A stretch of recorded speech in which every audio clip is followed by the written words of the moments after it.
Well, the Oscars may have gone down without a face slapping, but a few A-listers from the event are still making headlines.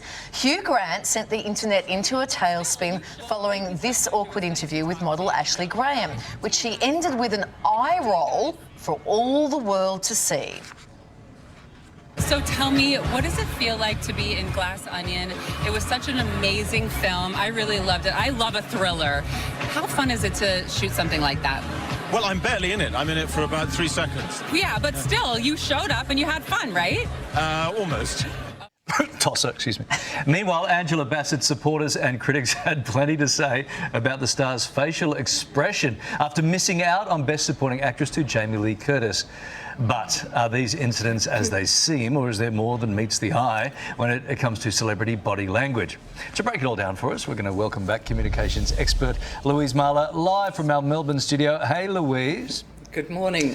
Let's go to the warm and friendly Hugh Grant first. Many have argued he's not a cranky old man, he's just British. Is that good enough? What do you think?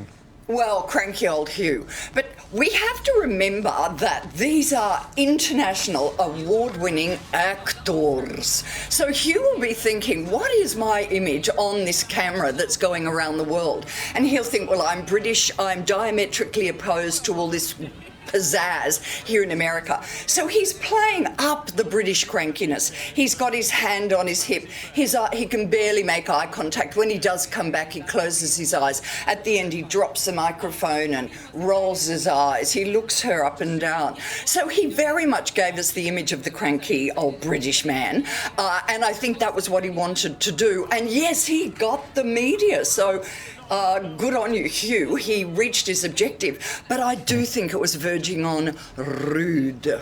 That rude body language. Many of Angela Bassett's supporters, as we move on, said her chilly reaction to that Oscars loss was valid. What's your thoughts on this? Well, again, from an actor's perspective, they know where they're going. They're going there for either getting an award or not getting an award, and she will have thought about it. What will be my response? So if she was getting the reward, she would have written her speech, and likewise, not getting the reward, she would have had her reaction worked out, and her reaction was, I'm not happy, Jan. And at first I thought, oh, is she frozen with distress? But she shows she's not frozen with distress because actually her eyes close and look away, which shows that she's thinking about what she's doing. It's a conscious strategy. I think what she did was she held not clapping for too long because she did clap eventually, and she's got a right to be disappointed. But again, you know, where do you draw the line from? This is the message I want to send, and this is actually not polite. Yeah. Hey, Angela then had to sit through Jamie Lee Curtis's winner's speech. What did you make of that? I loved that winner's speech. Oh, all Americans, so brilliant. Omni trium perfectum. Everything in threes is perfect. So Jamie Lee Curtis talks about, I want to thank my crew, and she goes into the crew. I want to thank my family. You know, Americans, they go, my family, oh, and they burst into tears. I want to thank the community. So she does her three, and then big finish. We won an Oscar! And then she does the big finish. Beautiful work, Jamie Lee, beautiful work. But do you think it's premeditated, or I love the joy around her win. Isn't it possible, Louise, it is just a joyful reaction to a beautiful win? Oh, listen to you. I've been doing that for 16 years. You know, they're actors. And not only that, Americans, they get it injected into them when they're born, understanding how to present themselves. You know, never met an American who's not TV ready.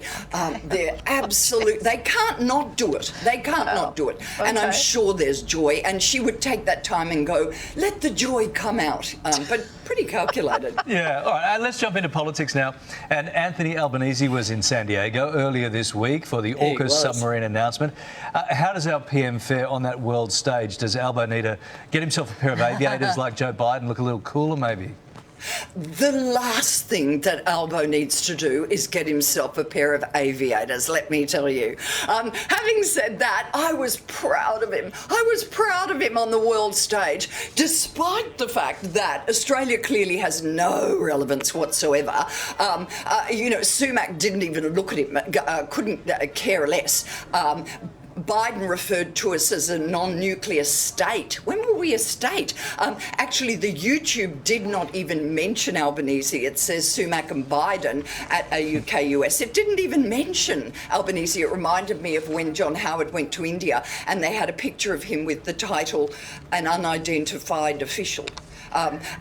Nobody cares. Having said that, Mr. Albanese did a very good. He did everything right. He tried and tried, as the ancient Romans would say, to have gravitas. You must have the virtue of the man shining through. And the virtue of the man did shine through. Let's move on to royalty now, the Commonwealth Day speech that King Charles gave. Royal watchers have noted that before the event even began, Kate, Princess of Wales, did not curtsy for King Charles. What do we make of that?